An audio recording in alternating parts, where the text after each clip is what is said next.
नमस्कार दोस्तों। आइए आज हम लोग जर्नल के फिर से एक इम्पॉर्टेंट टॉपिक को सॉल्व करते हैं। हमने यहाँ पर लिख रखा है बैड डेब्ट्स। बैड डेब्ट्स को हिंदी में अप्राप्त या अशोध ऋण कहते हैं। अशोध ऋण पहले समझ लें।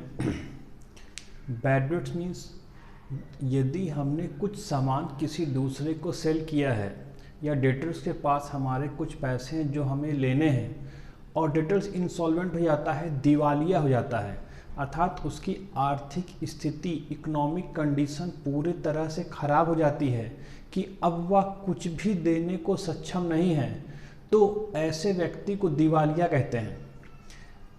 अब अगर ऐसा व्यक्ति जो दिवालिया हो चुका है, उससे कैसे किस तरह से हम अपने बकाया राशि को ले सकते हैं, हम लोग इसके बारे में पढ़ते हैं। इसकी कुछ जनरल एंट्री हैं, हमने यहाँ पर लिख रखी हैं। ऐसे पहला यहाँ पे दिया है good sold to Madan of ₹10,000। हमने 10,000 रुपये का सामान मदन को सेल किया है। सिंपल सी एंट्री होगी, मदन को सेल कर रहे हैं तो लिखेंगे Madan debit to sales account. Madan debit to sales account, credit sales है ₹10,000, 10,000 रुपये का। हमने किसी पार्टिकुलर डेट पे मदन को 10,000 रुपये का सामान सेल किया है। इसका मतलब है कि अब हमें मदन से 10,000 रुपये लेने हैं। मदन 10,000 रुपये का डेटर्स है। बट हुआ क्या, जब ड्यू डेट आई तो मदन इज डिक्लेयर इंसॉल्वेंट। जब ड्यू डेट आई उससे पहले मदन इंसॉल्वेंट, दिवालिया घोषित कर दिया गया। यानी अब मदन से कुछ भी नहीं मिलेगा।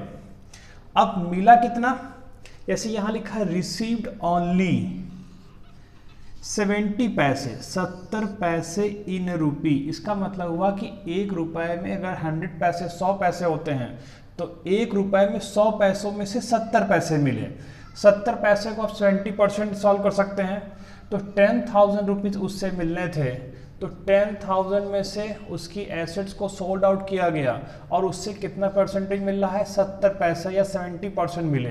दैट्स मीन 7,000 रुपीज़ हमको रिसीव हुए और जो बाकी पैसा बचा वो डूब गया। अब वो पैसे हमको नहीं मिलेंगे। जो बाकी पैसे थे वो डूब गए, अब हमको नहीं मिलेंगे। तो अब इसकी एंट्री कैसे करते हैं, तो जो पैसे मिल गए उसकी एंट्री लिख सकते हैं कैश अकाउंट डेबिट। जो पैसे नहीं मिले उसको लिखते हैं bad debts, bad debts account debit to, किससे मिलने थे, to Madan. That's mean Madan से 10,000 रुपीज़ हमको लेने थे। हम लोग को मिले कितने, 70 पैसे इन ए रुपी, यानी 7,000 रुपये। यहाँ कैलकुलेशन किया है 10,000 इंटू 70/100, 7,000 रुपये हमको मिले। और कितने पैसे नहीं मिले, 10,000 में से 7,000 लेस कर दीजिए, या सिंपल कह लीजिए कि 3,000 रुपये अब हमको नहीं मिलेंगे। तो जो ये 3,000 रुपये नहीं मिले, ये बैड डेब्ट्स हुए, ये पैसे डूब गए। अब तो ये तो सिंपल सी एंट्री है। हमें इस तरह की एंट्री, कभी कभी ये होता है कि पूरा का पूरा पैसा डूब गया।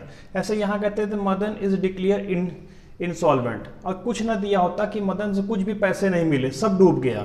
तो यहाँ लिखते हैं bad debts account debit to Madan 10,000, यानी कोई भी पैसे हमको नहीं मिले। अब सपोज करिए कुछ सालों के बाद, 2 साल बीते और मदन से डूबा हुआ जो 3,000 रुपये था वो भी किसी तरीके से मिल गया।